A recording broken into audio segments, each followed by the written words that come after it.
naye ffe kikulu nga NUP tuze tubagamba ebbanga lyonna nti tuba twagala kuteeka buli kintu kyonna ku record era kitukoze bulungi olunaku olwaleero tuze ne tulaga obutali bwenkanya twogedde ne ku nsonga ya jamas ezo ze batutambulizaako ne twogera ne ku bannakenya be baakwata era poliisi negamba nti tegenda kubyogerako naye tebanabyogerako up to now baganda baffe babiri bannakenya bajja wano nga baze nabo ne bagamba katujje ku rally tulabe kigenda mu maaso baba wamba up to now tebaleetewangako mu kooti tetumanyi wawe bali twogedde ku nsonga ya jamas ezitutambulirako nga buli wetubeera namwe wamawulire musobola okiraba wetubeera wona internet ebeera teriiko bulungi kubanga batuteekako jamas ezitutambulirako twogedde ne ku nsonga y'okutulemesa okubeera ku radio stations ez'enjawulo nga bagenda batiisatiisa radio stations nga babagamba abo temuba hostinga ebyo byonna tubivumiridde.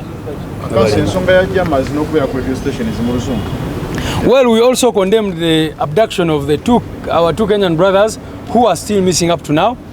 We raised it. The police said they were going to look into it, but we are asking them to make sure that they comply with the law. These people are almost a week now have been missing. Where are they? And they were taken by security forces. We condemned the issue of jammers, which move with us, disabling internet wherever we are, because we always want to communicate. We also condemned the issue of radio stations. We've already seen radio stations being intimidated from hosting us because we have told them that radio programs are part of an election campaign. So we will always want our presidential candidate, whenever he has time, to go on radio stations and address the people about our campaign manifesto and other things. Thank you. Which particular radio station? Where have you he has failed.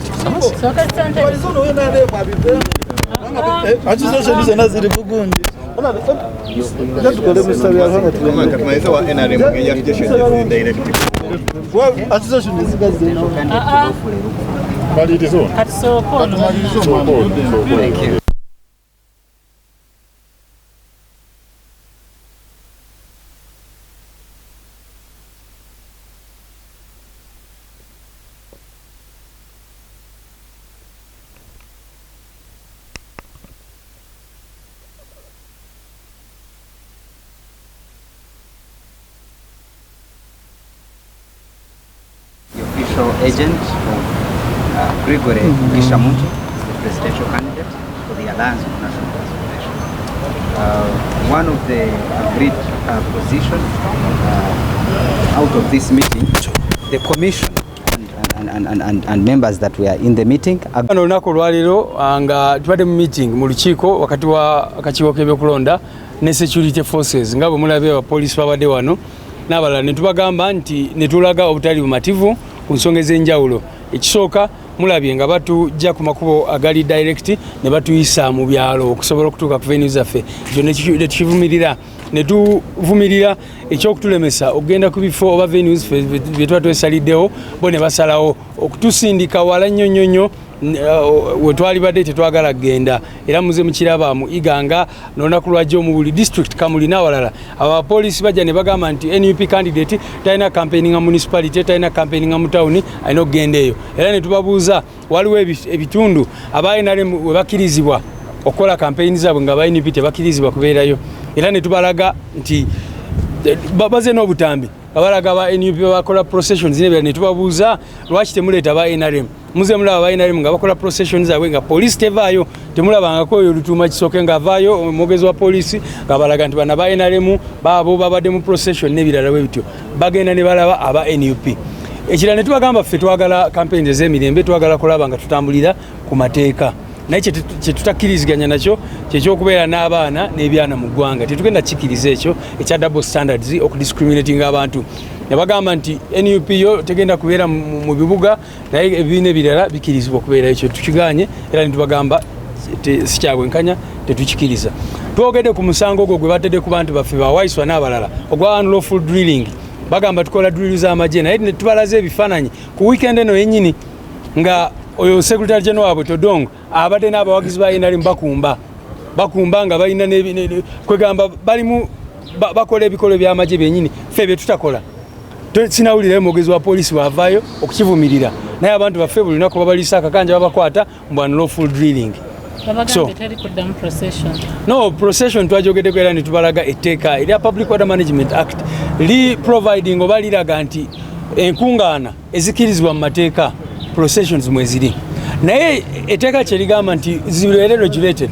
So ffe kyetwagala tetugamba nti tulina okukola kyona ekitali mu mateeka, naye tuba twagala processions zaffe zigende mu maaso, poliisi esobola okujja n'ezirregulating. Ate mulabye buli wamu president waffe wabadde abantu baffe babeera ba mirembe, kye baagala just kutambula ne candidate waabwe mu ssanyu.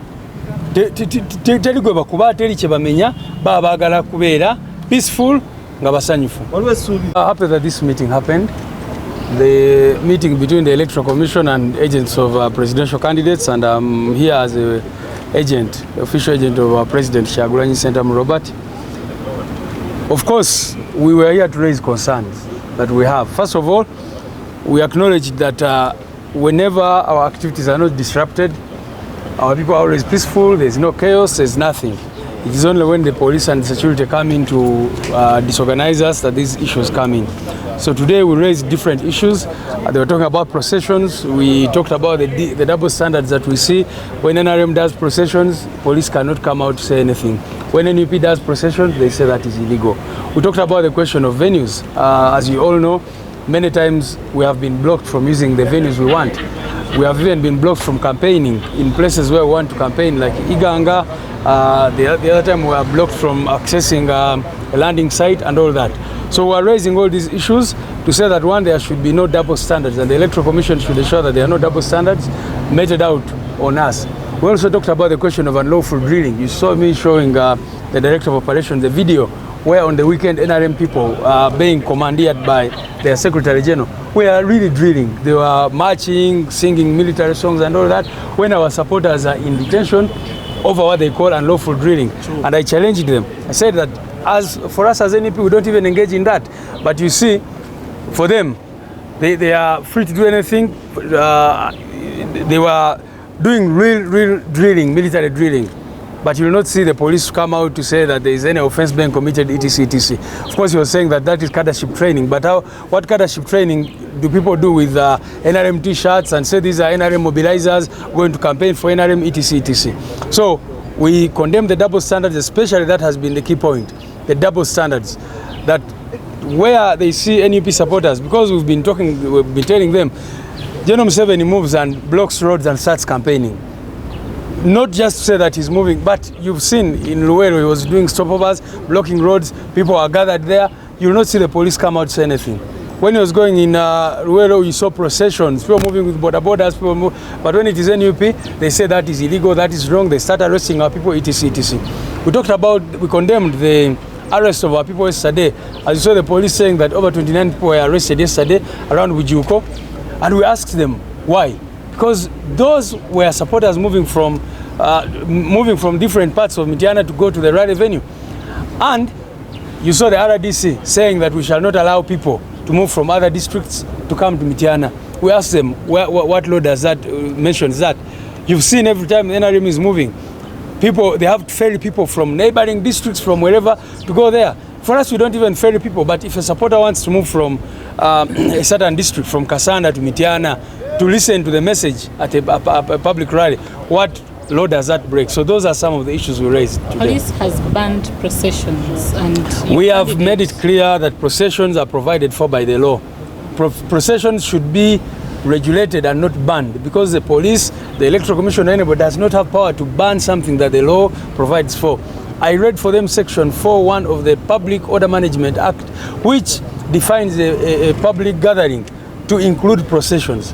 So processions are permitted, but we are saying that the police, the role of the police and the military is to come in and not even the military, because the military has no place in these activities, but the police can come in and regulate. And as you've seen, our people have always been peaceful.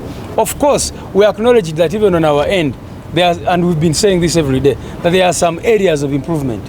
Sometimes when our supporters violate any laws and all that, you've seen our president sometimes meet our teams to tell them, stop violating the law, stop doing this and that, because we want our campaigns to remain peaceful and not to endanger any person. Away from this council, the Electoral Commission has, of course, engaged these people. Have told them not to arrest people unjustifiably and all that, and we hope that they will abide by that, and we hope that the Electoral Commission will be in charge of the election, because that's usually the problem. When the military and the police come and take over, what should be the functions of the Electoral Commission? For example, just a minute. For example, this issue of venues. it should not be about, because when we select our venues and say we want to go to this place, the role of police is to come in and see whether it is secure, whether it is appropriate or not, but not for the security to come in and say, you, President Kyagulanyi, you wanted to campaign in Mityana municipality, but we've decided to send you to a different constituency, like they were doing in Iganga, like yesterday you saw, we were supposed to be at Saza grounds in Mityana, but they pushed that to Busubizi. Even then, our people were able to move up to Busubizi, and you saw the whole field was full, but people had to struggle to walk long distances. So we condemn all these things. Council, away from this, there are people who had put up posters with your pictures and the president's picture, your party president, but now they were denied the card and they're bringing new posters